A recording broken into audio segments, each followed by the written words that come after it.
Hey everybody, this is me Christina, your favorite automation junkie, and it's finally time to talk about Python in Excel. Today I'm going to show you how you can further clean up, restructure and analyze your data with Python and Pandas, and how you can visualize your data with libraries like Matplotlib and Seaborn directly in Excel. And if you're worried about not being a Python pro, just keep in mind that most of the code I will be using today is plainly generated by ChatGPT. So this new groundbreaking feature is by all means accessible to all of us to optimize our work and understanding of the data we are dealing with in Excel. So let's move on to the laptop. So if Python for Excel is working for you in the beta channel, you should be able to see this Insert Python button on the Formulas tab. And the easiest way for us to just switch to Python mode would be to just go ahead, select a cell somewhere in the spreadsheet, and hit Insert.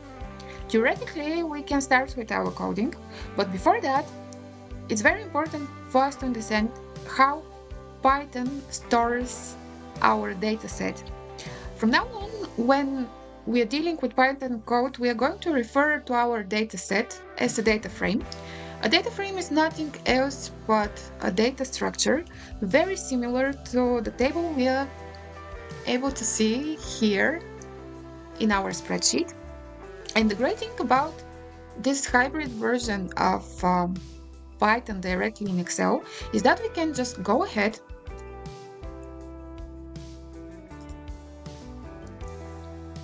declare our data frame, and go ahead and manually select our dataset and store it in this data frame.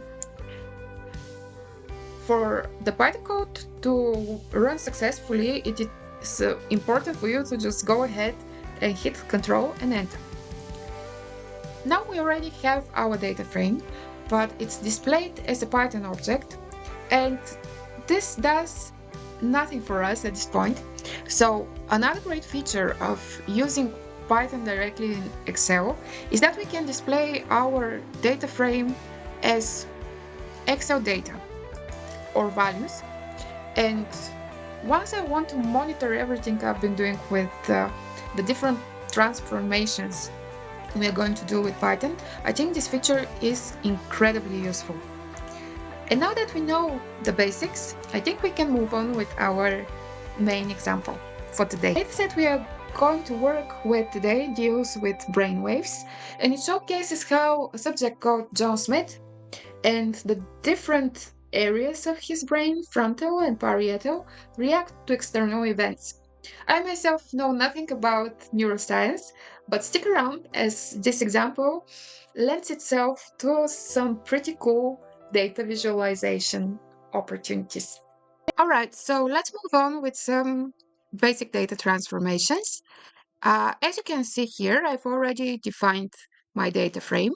And what I will want to do is do some changes on this data frame. I choose to display my data frame as Excel values. As I already mentioned, this feature is pretty amazing when it comes to just monitoring your process. And the first thing I would like to do is just remove this column for subject that pretty much contains only one value. So to do so, we are going to use the function drop. We have to pass the name of the column or its header, subject,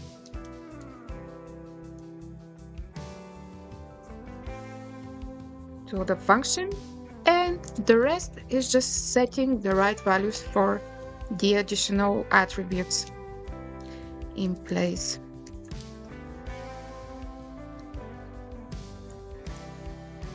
And to make our code run, hit Control Enter. As you can see, the data frame does not contain subject anymore. And the other simple change I would like to implement is rounding off the values of signal up to the third digit. And what I'm going to do is first call out the signal column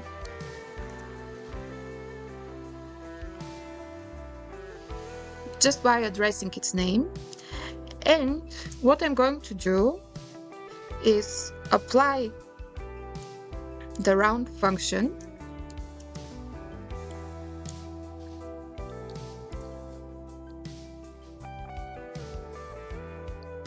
on the existing values and reassign these values to the same column. Once again, Control Enter, and as you can see, we are successful. Apart from just cleaning up your data, you can also do some basic restructuring. And what I would like to show you is how you can group your data and apply some sort of function over the group. So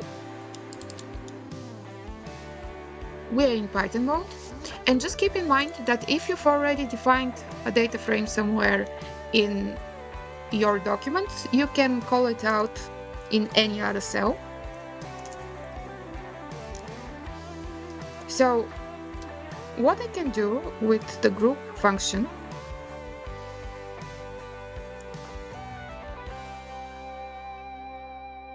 is that I can apply several criteria to group our data entries, so to speak. And in my case, I would like to group my data frame by time point,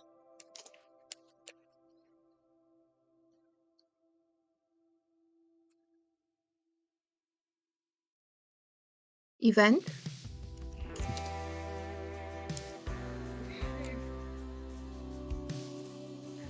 and region. And on top of these groups, I would like to apply a function that tells me what's the mean value of the signals, for each of these groups. Control Enter. And as you can see, now our data frame is restructured, and we have a little bit more clear understanding of the mean values for the signal for each instance of these groups. And finally, now that we've restructured our data, we can do some very basic data analysis.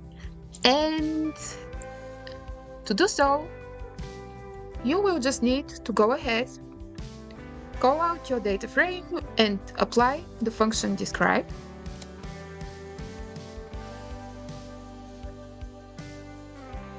Control Enter.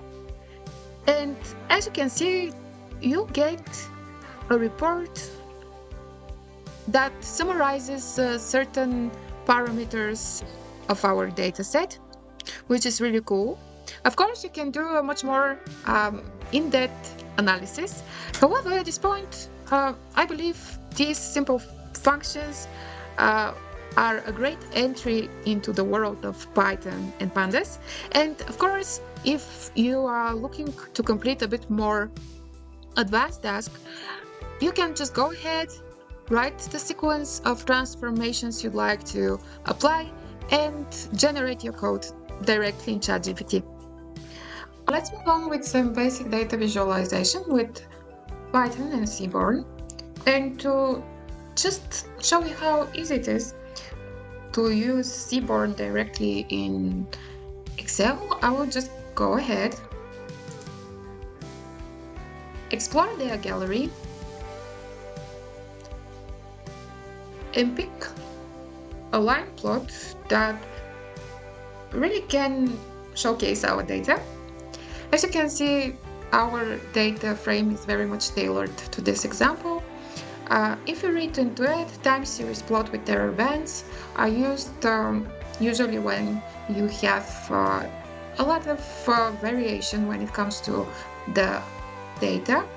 And to use Seaborn, you can just go ahead, copy this code snippet, move over to Excel, go for the Python mode, paste the code, and before hitting Control Enter, you can see that we have to do some minor changes. In our case, the X values will be time point and the Y values will be signal. Here, the only thing that doesn't reference a data frame that exists in our document already is this one.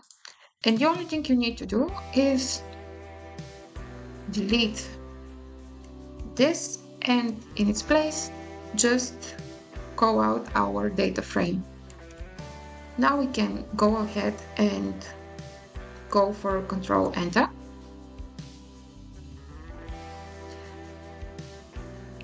Right now, our object is displayed as a Python object called image.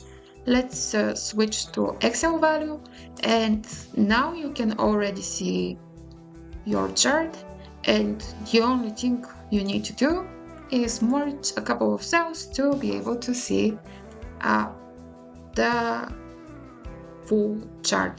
So it's time to try out some Matplotlib for data visualization as well. And as you can see, they also have a lot of examples. You can go to the gallery and just pick the right type of diagram for you.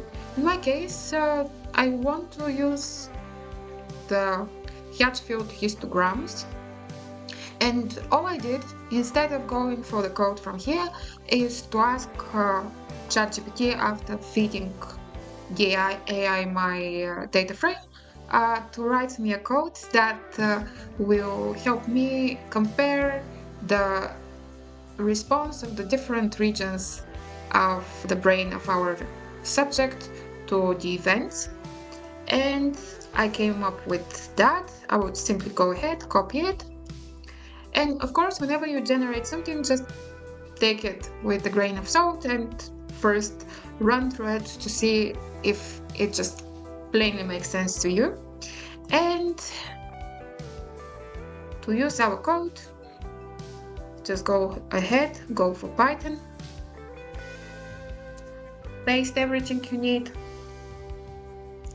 hit Control Enter.